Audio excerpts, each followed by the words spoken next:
Happy December 20th, 2022. So we're almost at the end of the tunnel, as we call it here in Alaska, because with the winter solstice, our days are going to start getting longer and longer and longer. And it is a happy day for anyone who lives here in Alaska because, as I said, the end of the tunnel is at sight. And today we're going to be talking about stopping negative thoughts because with the holidays coming, around the corner, right? It is very easy to get triggered with people, with families, with friends that we might be getting together with. And so I have a little bit of um, nuggets here for you so you can ease your visits with your friends and family. So we're going to be talking, as I said, stopping negative thoughts. I have some slides in Facebook, in YouTube, and on LinkedIn, but I will be actually telling you guys in TikTok and Instagram what I'm talking about. So today, the first thing is what, right? Interrupting thoughts is what we're going to do. That's how you stop them. It begins with something a little bit robotic where you actually have to be very careful and pay attention to the things that you're telling yourself. And eventually, you will become so used to this process that it will happen naturally for you. But at first, yes, it's going to be after the fact. You're going to be having negative thoughts and you're going to be like, whoa, what's happening? Let me take a couple of steps back. Let me review and see what's happening, what I'm telling myself. And you really want to be very specific. So before I get into the methodology, why it's so important to stop negative thought? Well, it's really important that you stop these negative thoughts because negative thoughts equal negative life. So have you heard before that thoughts become things? Tell me in the comments that if you have heard that, and tell me if you agree or you disagree with that. Thoughts become things. Some people agree with that statement, some people doesn't. So thoughts, really, there's something in between, and this is why there's some disagreement. Thoughts makes you feel emotions, and those emotions are what manifests your reality. So if you have happy thoughts, you have happy emotions, you create a happy life. If you have negative thoughts, you'll have negative emotions, and your life will be negative. So that's why we want to interrupt the negative thoughts. And here is the first process methodology that we're going to use in order to interrupt these thoughts. It's called the questioning methodology. And so oh my God, sorry, I have this hair here. So part of what we're going to be doing is analyzing that the things that will help you interrupt this thought. So there's questions that I use that are very easy for you to like add into your toolbox if you might, so you can use them in a daily basis. But how does these negative thoughts even like show up into your life? So this is what happens. There is an event, right? You're happily going through your day and someone look at you the wrong way. They just gave you that look. You know what I'm talking about, right? And you get triggered. So here is where you need to start to understand that a trigger is a trauma response to a circumstance. So the someone gave you a bad look is just a circumstance, right? And I'm going to explain that in a second. But the trigger is a trauma response because you took that circumstance and you told yourself something that made you feel like crap, basically. Bad thoughts make you feel bad. So a circumstance is a neutral situation, a neutral thing that happened. In other words, you and I going down the street, and someone gave us the bad look. You might have totally flip out and it totally ruined your day. And I might be like, oh, that's weird, and keep walking normally. So when the same circumstance, the same situation can affect people in different ways, you know that that is not a thought, that that's just something that happened, right? Your trigger is what you are telling yourself about this situation. So when the trigger happens, I want you to stop, take a couple of deep breaths and steps back and recall what is that you thought. What is that? What was the thought that you had? If you can actually interrupt it in real life, even better. But if you can recall what is the exact thought that you were thinking, that's going to help you really be able to stop and interrupt the thought. Okay, so let's talk now about the questions that are going to come super handy for you for interrupting negative thoughts. So let's say that you were walking down the street and someone looked at you in a bad way. And so you thought to yourself, oh, I must not look good. Right? Can you relate to that thought? Can you relate to that thought? Let me know in the comments if that's something realistic that can happen to you. You know, you're walking down the street, you're going to the market, you're in the mall, and someone look at you weird, and you immediately thought there's something wrong with you. So if the first question, right, that you need to ask yourself is, can you change this thought, right? And if you actually have learned to do all the things here that we're going to be talking about, you can say, yes, I can change the thought. You can change your thoughts every day, anytime. You're 100% ownership, responsibility, and control over what you think. And the day that actually like resonates with you and you can embody that statement, your life is going to transform dramatically. Because every time you feel anything but amazing, you can stop, understand what you're telling yourself, and change the thought, right? So let's say the first question is, can you change the thought? And you say yes. Well, change it. What would you change it to? So an example could be, they weren't even looking at me, right? Or maybe I look like someone that they know. Or maybe something wrong with them, right?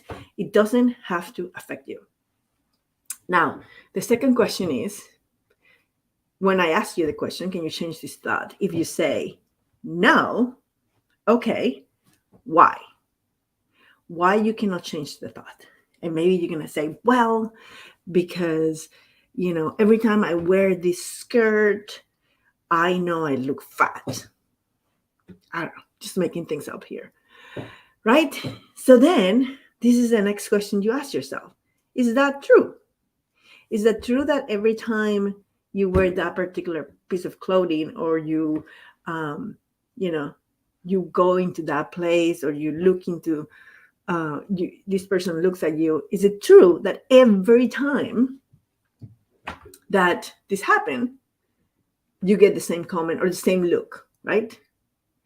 And then the next question is your response, because you may your trigger, right? So you might say, yes, every time I come here to the mall and I'm wearing this skirt, this person gives me that look. Okay. Is that based on a factual information? Like you have like proof, that you have like recordings that confirm that this is true? Or are you coming to this conclusion because of the feelings that you have? You might be thinking yourself before you left the house that you don't look good. And so anything that happens that day might trigger that thought on you because you already have put the thought in your head. Right? Does that make sense? So then the next question is this true all the time? Right? Because we humans we love to catastrophize. Is that how you say it? We love to make it catastrophic. And everything is just final and fatal. Every time I go to the mall and I wear this skirt, I get bad looks. Everyone looks at me this way, right? Versus maybe that was the one time, maybe there was that person that has said that or look at you that way. And then going more like opening the whole, trying to find the root and trying to demonstrate, rationalize with the mind that we are being delusional and none of this is true. Then the next question is, how many times has happened before it? Right? Is it happen all the time? We just talk a little bit about that. But we want to prove that this is probably like the one off, and we're making it look like it's the end of the world. Then finally, we need to go into what evidence do we have that, this is happening all the time? Because we like to make it horrible. We like to make it horrible. So we want to keep and continue to prove to our mind, our conscious mind, that the subconscious mind is just playing a game on us. So let's say that in fact, this is happening all the time. Every time we wear this skirt, someone looks at you the wrong way and thinks that you're fat or whatever, right? So, okay, what if it's true? What if it's true? Right? Okay, sorry, I have a comment here in TikTok. Oh, I love this filter. Yeah, he's supposed to remind me to laugh, to smile. I thought it was cute too.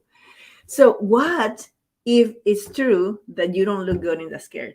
Who flipping cares, right? Self-love. Number one rule of self-love is that you are the most important person in your life, and your opinion is the only one that matters, or matters first and foremost. So if they don't think you look good, who cares? Right? And in the worst case scenario, that what they think matters for some reason, right? Let's say you're a model and they're actually going to write you an endorsement for your agency and you're going to get your big break. But now, because you didn't look good, you're not going to do that, right? So what's the worst thing that can happen? Well, now you need to go on a diet, or maybe you just need to get a new agency to work with you, right? So how can you cope with it? So these are questions.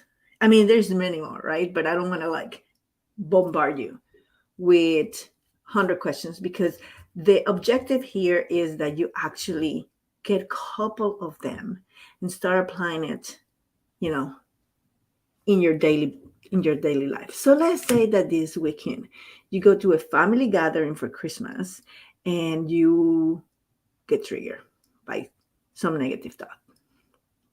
Like I can say, as a matter of fact, if I were to go to family gathering this Christmas with my family, I probably would get a comment reminding me of the 20 pounds that I had put on, right?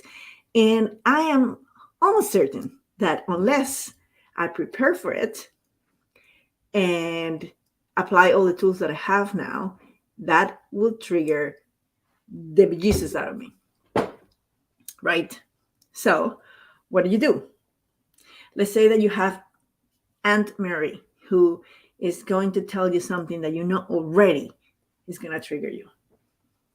Can you proactively, before you get to the family gathering, come up with a statement from your heart space, right? Not when you're getting triggered, but when you are whole, statement or boundary that you can set that's elevated and that comes from your heart, right?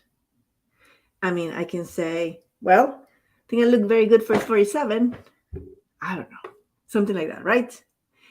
And the other thing that I'm going to want to do before you encounter the situation, is fill your cup up. It is way easier to deal with triggers when you are filled with love for yourself, when your self-love cup is filled. So what is one thing that you can do before you go and put yourself in the middle of potential many triggers? All with love, probably, right? But that doesn't mean that they will not make you feel bad or potentially ruin your holiday. So now that you know this is going to happen, because it's no surprise, right? It happened last year and the year before and for the last 20. So you know it's going to happen. You know who the family members are. Maybe it's your sister or your brother, your mom or your dad. There's going to be someone, or that friend, obnoxious friend. What are they going to tell you, and how can you react in an elevated way? And what can you do proactively to take care of yourself? So I hope today was very useful to you and helps you have a more cheerful holiday. And I will see you tomorrow with another topic. Can't remember right now what it is. But tomorrow I'll see you in another topic, and all of you in the season.